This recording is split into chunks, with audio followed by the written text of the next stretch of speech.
주위에 말이 안 통하는 사람이 혹시 있으십니까? 주위에 말이 안 통하는 사람 있죠? 그 사람들의 특징이 무엇입니까? 자기만의 세계에 빠져있고 인간을 보지 못한다는 공통점이 있지요. 여러분 다른 사람과 말이 잘 통하는 사람입니까? 하나님과 여러분 소통 어떠세요? 하나님과 소통이 잘 되십니까? 요아방 발락이라는 사람이 나와요. 발락이 발람이라는 son자에게 의뢰를 합니다. 이스라엘 백성들이 가까이 오고 있는데 저들을 저주해달라고 의뢰하는 장면이 나오죠. 그런데 이 발락의 의뢰에 이 발람은 어떻게 반응하고 있습니까? 1절 말씀 함께 읽어볼까요? 밤에 하나님이 발람에게 임하여 이르시되 그 사람들이 너를 부러워하거든 일어나 함께 가라. 그러나 내가 내게 이르는 말만 준행할지니라. 하나님이 발람에게 임하여서 뭐라고 말씀하십니까? 일어나 함께 가라 라고 말씀하시죠. 이게 하나님 가라는 얘기가 아니었다는 것이죠. 21절 읽어봅시다. 21절 시작. 발람이 아침에 일어나서 자기 나귀에 안장을 지우고 모압 고관들과 함께 가니 22절 함께 읽어봅시다. 시작.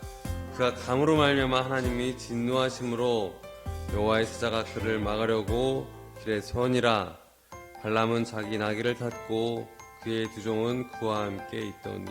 왜 하나님께서는 여호와의 사자를 보내서 길에서 그를 막게 하셨을까요? 이유가 뭐예요? 20절에 하나님이 발람에게 임하여 이르시되 그 사람들이 너를 부러워하거든 일어나 함께 가라. 그러나 내가 내게 이르는 말만 준행할지니라. 사람들이 대화가 안 되는 이유는 그 사람이 말하는 고유의 의미를 잘못 알아서 대화가 안 되는 거예요. 그 사람들이 하는 얘기가 어떤 배경과 어떤 깊은 마음에서 나오는지 경청하지 않기 때문에 소통이 잘 안 되는 거예요. 무슨 말이냐면 하나님께서는 21절에 가라는 뜻이 아니었어요. 갈 테면 가봐라. 반어법이었어, 반어법. 근데 발람은 어땠어요? 기뻤어요. 하나님 가라니까. 그의 마음에 뭐가 가득 찼습니다. 21절에 보면 뭐라고 나와요? 자기 닭에 안장을 지우고 모압 고관들과 함께 가니. 하나님보다 그의 눈에는 누가 더 중요해 보였어요? 발람 앞에는 모압 고관들이 왔어요. 이 발람은 얼마나 기뻐요. 의뢰인들이 온 거잖아요. 의뢰인들이 와서 자기의 의뢰를 했어요. 돈만 받을 뿐만 아니라 명예도 받고 인정도 받고 얼마나 기뻤을까요? 이 기회를 놓칠 수 있었을까 없었을까? 발람은 놓칠 수 없었던 거죠. 자, 여러분의 삶에 어떤 욕심이 여러분의 눈과 귀를 막고 있습니까? 여러분들 발람처럼 눈앞에 보이는 친구, 사람, 어떤 욕심에 사로잡혀서 하나님의 뜻과는 정반대 방향으로 가고 있을지도 몰라요. 그러면서 하나님 이렇게 하라고 했잖아요 라고 하나님께 원망하고 있을지도 몰라요. 욕심이 가득 차서 하나님과 소통이 안 되면 어떤 결과가 우리가 가운데 있을까요? 23절 한번 읽읍시다. 23절. 내가 여호와의 사자의 칼을 빼어 손에 들고 길에 선 것을 보고 길에서 벗어나 겉으로 들어간지라. 발람이 나귀를 길로 돌이키려고 채찍질하니. 자, 하나님이 그 길을 막고 계시는 거예요. 여러분 하나님의 뜻을 잘 이해하지 못하고 길을 나가게 되면 하나님이 그 길을 어떻게 하신다고요? 막아버리신다는 거예요. 막아버리시는데 나귀가 그 길을 피해서 딴 길로 가죠. 그죠? 그럼 여러분이 원했던 길로 갈 수 있게 돼요? 없게 돼요? 없게 되는 거죠. 여러분이 원하는 길이 막히고 잘 안 될 때 분별해야 돼요. 분별할 지혜가 필요하다는 것입니다. 자, 24절 읽어봅시다. 시작. 여호와의 사자는 포도원 사이 좁은 길에 섰고 좌우에는 담이 있더라. 그 길로 갈 수 없는 길인데 자꾸 가려고 하는 거예요. 여호와의 사자가 있는데 가려고 노력하는 거예요. 그러다 보니까 어떤 일이 생겨요? 25절입니다.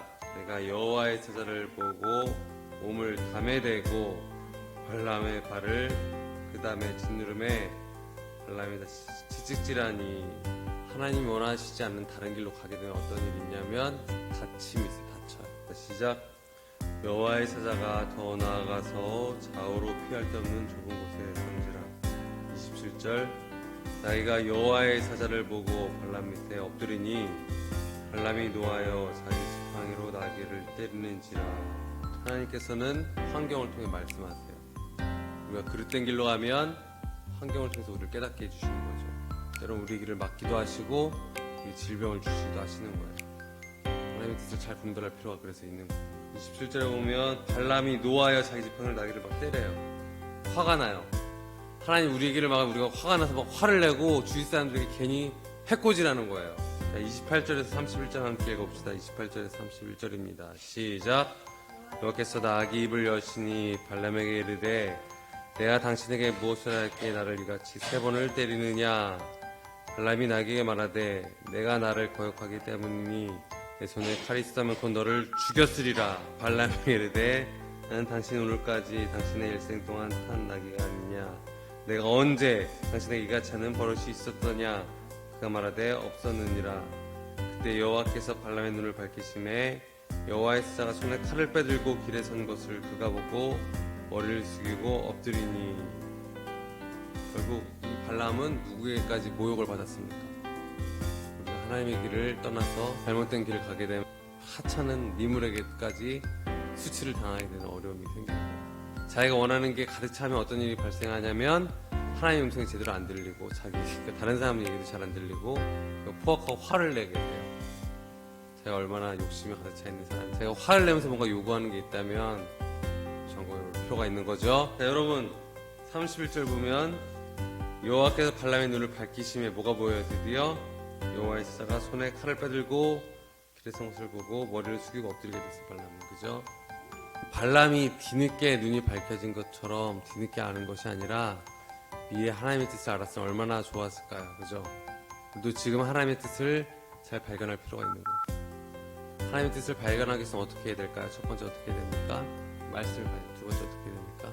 기도를 해야 되죠. 말씀 기도 언제 많이 하세요? 그러니까 말씀과 기도를 피상적으로 하면 이렇게 반란과 같은 일을 경험하게 되는 거죠. 말씀을 잘못 이해하게 되는 거예요. 하나님과의 소통이 왜 중요할까요?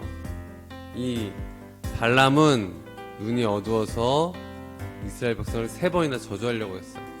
근데 그 입에서 어떤 말이 터져 나왔습니까? 이스라엘 향한 뭐가 터져 나왔어요?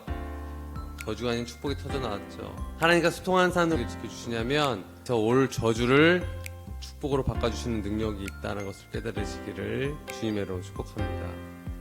여러분, 오늘도 하나님이 여러분에게 말씀하고 계세요. 여러분의 음성을 듣길 원하세요. 우리도 고집불통이고 욕심 가득 찬 발람처럼 하나님의 뜻을 오해할 때가 여러 번 있는 것 같아요. 여러분의 욕심을 내려놓고 이 시간 내가 발람이 추구했던 욕심을 가지고 있다면 내려놓고 하나님이 내 삶 가운데 원하시는 방향은 무엇인지, 내 삶 가운데 하나님이 무엇을 원하시는지 분별하면서 그 뜻대로 살아가도록 결단하는 저와 여러분 되기를 주님의 이름으로 축복합니다. 주위의 소통이 잘 안 되는 사람들이 있나요? 그것이 스트레스나 고민의 원인이 될 수 있습니다. 하나님과의 소통이 원활한지 분별할 필요가 있는 이유는 하나님의 뜻을 제대로 이해하지 못하면 소통이 잘 이루어지지 않기 때문입니다. 발람이라는 인물처럼 우리도 자신에게 중요한 사람들 때문에 하나님의 뜻을 잊고 간섭받지는 않았는지, 욕심이 소통을 방해하고 있지는 않았는지 우리는 지금 점검해 보아야 합니다. 여러분도 욕심 때문에 하나님과의 소통이 막히고 원하는 길이 막힐 수 있다는 걸 명심해야 합니다. 하나님은 우리가 잘못된 길을 가려고 할 때 그 길을 막아주셔서 다른 길로 인도해 주시는 신실한 분이십니다. 하나님은 환경을 통해 말씀하시며 우리가 그릇된 길로 갈 때 깨닫게 해주신다고 해요.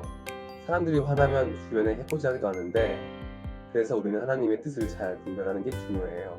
하나님의 뜻을 발견하려면 말씀을 보고 기도를 해야 하고 소통이 되어야 축복을 경험할 수 있어요. 욕심을 내려놓고 하나님이 원하시는 방향으로 살아가기로 결단하자고 하는 것이 오늘 메시지의 핵심입니다.